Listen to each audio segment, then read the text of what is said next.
Croyez-vous encore au projet du village tahitien? C'était la question que nous vous avons posée en début de semaine sur notre page Facebook.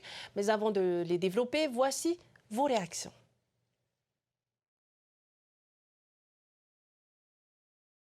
J'ai envie d'y croire parce que comme ça va faire du renouveau, ça va apporter des touristes et développer un peu l'économie aussi.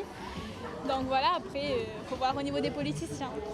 Ça fait 1 an ou 2 ans maintenant, le truc, ça se parle, on parle, avec la bourse, ça finit. Ça fait maintenant des belles lurettes que c'est en attente, hein, on attend quoi. Ils n'ont pas payé le budget. Il y a les gens qui attendent du travail pour eux, et comme ils ont dit, le gouvernement, Tiatolimé, on attend. Voilà, on va aller à la fin d'année, presque, hein, toujours pas de réponse. On veut toujours y croire, mais bon, maintenant, ça ne dépend pas que de nous, ça dépend de ceux qui nous entourent, qui nous encadrent. Et puis bon, ça se fait, ça, tant mieux pour nous, ça se fait pas, voilà, peut-être qu'il y aura d'autres projets qui seront mis en place, qui sortiront. Écoute, aujourd'hui, après, c'est tellement développé, oui, pourquoi pas? Je dirais tout simplement oui, pourquoi pas. Si toutefois le gouvernement traîne ou l'administration traîne, ça veut dire que c'est aux citoyens alors d'essayer de faire bouger les choses. Brandy Tevero, Yorana, Tahiti. Est-ce que cette question sur le village tahitien a aussi enflammé les réseaux sociaux? En fait, la question a enflammé les réseaux sociaux, mais de savoir si les avis sont favorables, eh bien pas tout à fait, car nous avons enregistré plus de 300 réponses, mais plus de la moitié des personnes qui ont posté leur avis n'est pas favorable au projet. Dans les réactions positives, Bernard Moschino sait que ce projet apportera beaucoup à notre économie. Car pour lui, il faut une structure hôtelière comme le village tahitien pour garder les touristes sur place. Autre réaction aux réponses négatives, celle de Heivanui qui nous dit « Les investisseurs sont prêts, il faut relancer le tourisme, l'emploi local et donc l'économie ». Hepua Tehei y croit également. Pour elle, patience est mère de sagesse. Plus on prendra du temps pour la réflexion, et moins nous tomberons dans le piège d'un mauvais investissement et donc d'un gaspillage de temps et d'argent, comme dit nos ancêtres, Harimaru, Haripapu. En revanche, parmi ceux qui n'y croient pas, nous avons par exemple Raita Kaimuko. Raita pense qu'il vaudrait mieux investir dans toutes nos îles et embellir ce qui existe déjà et qu'on se sente, selon elle, en Polynésie. Pour Richard Laripa, les touristes recherchent l'authenticité. Ils ne veulent pas retrouver ce dont ils disposent déjà comme à Hawaï où, selon lui, le paysage est défiguré. Ou encore Régine Henry qui préfère que l'on s'occupe d'abord de ce que nous avons déjà et cite le musée Gauguin et le jardin botanique.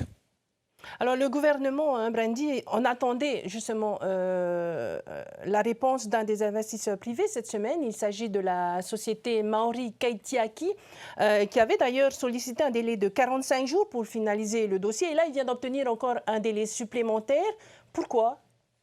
Effectivement, Tahiti, mais comme le dit Hepua Tehei, le temps de la réflexion nous permet d'éviter un énorme gâchis, un énorme gaspillage. C'est aussi la position du gouvernement. Nous l'avons entendu cette semaine. C'est un investissement de plusieurs milliards sur minimum 40 ans. Donc, les investisseurs ont sollicité un nouveau report pour se mettre en conformité avec nos exigences et nous fournir les garanties financières nécessaires. Alors Brandy Tevero, qui sont vraiment ces investisseurs maoris?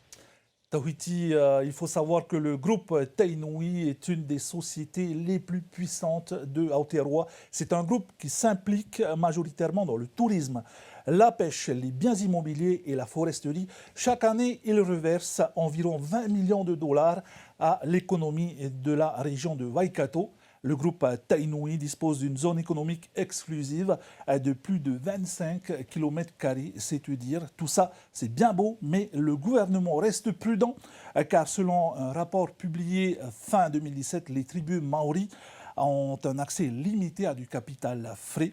En fait, certaines tribus maoris sont encore réticentes à l'idée d'investir dans un autre pays que la Nouvelle-Zélande. Or, Teva Rohfritsch veut une garantie pour qu'au lendemain de la signature de la convention finale, ces mêmes investisseurs puissent lancer les premiers coups de pelle. Mais que se passerait-il si les Maoris quittaient le projet du village tahitien? À ce moment-là, eh bien, le gouvernement fera appel à d'autres investisseurs, même des locaux, et les lots seraient remis en jeu. Mais n'oublions pas qu'en dehors des investisseurs maoris, il y a le groupe Tangaloa de Frédéric Gray qui, lui, est prêt à s'investir dans ce projet. Je rappelle que le groupe Tangaloa est déjà propriétaire du Manava Morea, du Tahiti Yaura Beach Resort à Punauia, l'ex-Méridien, du Yaura de Morea et des Sofitel Marara et Sofitel Private Island de Bora Bora, sans parler de ses investissements à l'international. Mais pour l'instant, donc, patience pour le village tahitien.